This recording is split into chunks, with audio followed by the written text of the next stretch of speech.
you had only 3 weeks time to travel the Philippines, what would you do?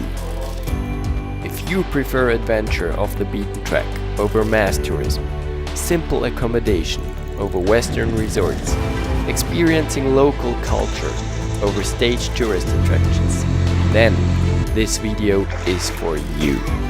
I'm Matt, and together with my wife we traveled the Philippines for 22 days. Here is what we discovered.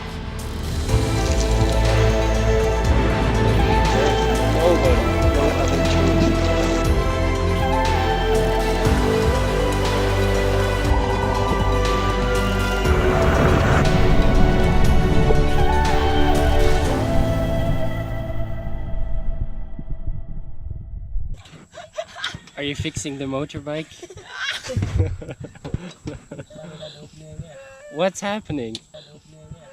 There's something happening. Filipinos, super friendly, welcoming and honest. Unlike in other Asian countries in general, they don't try to rip you off, which makes traveling so relaxed. The Philippines is an archipelago in Southeast Asia, with more than 7,000 islands. It takes about 20 years to spend a day on every island, so we concentrated on 3 main locations: Palawan, Coron and Siargao. Our actual trip started in Palawan, where we spent 1 night in Puerto, Princessa and then headed up to San Vicente, home to the longest white sand beach in the Philippines. This place was heaven on earth, and just by chance we found the coolest place to stay. The little ferry would take us to the accommodation, located on the other side of the river. We could have stayed here forever. The only downside were the sandflies. Our mosquito repellent was useless against them. You have to get the local one if you don't want to look like this. Also, we were still pretty jet-lagged. We're not making any progress this night. That's why it's always good to stay a few days at the same location in the beginning of your trip, if you have a lot of time difference. Getting around in the Philippines is a piece of cake. Small buses take you everywhere and are super cheap. For shorter distances, there are the tricycle drivers, or you can simply rent a scooter.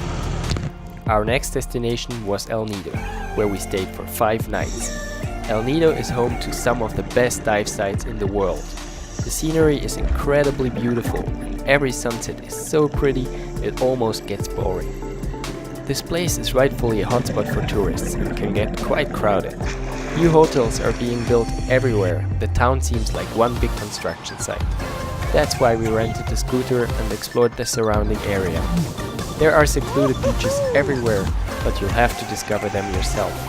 We also stayed 1 night in beautiful Nacpan beach. It's much less crowded, but not a secret spot anymore. Surprisingly for us, there were some decent waves. Look at these waves! So we headed up to Duli beach, a surf spot where you can also rent surfboards. This place was awesome. Small waves, good vibes, but again, beware of the sandflies. For the next 3 days and 2 nights we went on a boat trip from Palawan to Coron. This experience gives you a glimpse into the vastness and variety of the many islands. Here a small summary of the trip. Incredible snorkeling, untouched islands, meeting other travelers, best fish ever, almost too much rum and beer. It was amazing. But like always, you win some, you lose some. While in paradise, my wife was experiencing the worst kind of stomach cramps. Luckily, the irony didn't keep up too long. As we arrived in Coron, we took an adventurous tricycle ride to the north side of Busuanga Island. This place was really off the beaten track. If you travel off the beaten track, it's not always easy to withdraw money, so bring enough cash for your stay. Having some extra dollars or euro in your standard equipment might save your ass in some cases. We explored the surroundings by kayak and on foot, and rarely came across any other tourists during our 3 days stay. Our final destination in the Philippines was Siargao, where we stayed for an entire week. Siargao was our favorite location. Despite having the best fish, the food variety in the Philippines is lacking behind other Asian countries. Especially vegetarians might find it difficult on some islands. However, not in Siargao. Due to its excellent surf conditions, Siargao has become home to surfers from all over the world, resulting in an extraordinary diverse food choice, including all sorts of fruit and Italian coffee, plenty of surf shops and accommodations. We had one of the best Airbnbs ever. Unfortunately, it was raining season in Siargao, which meant it really rained a lot. The advantage was that we had some of the well-known surf spots all to ourselves, sometimes for as long as an hour when we got up early in the morning.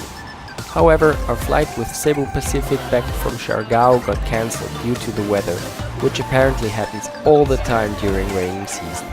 My advice: don't book Cebu Pacific during raining season. We had to rebook on Philippine Airlines, which was much more reliable. Would we come back here during raining season? I don't think so, but one thing is for sure: the Philippines has definitely made it to one of our new favorite destinations. We will soon be back to explore more places in this stunning archipelago. Until then, stay awesome.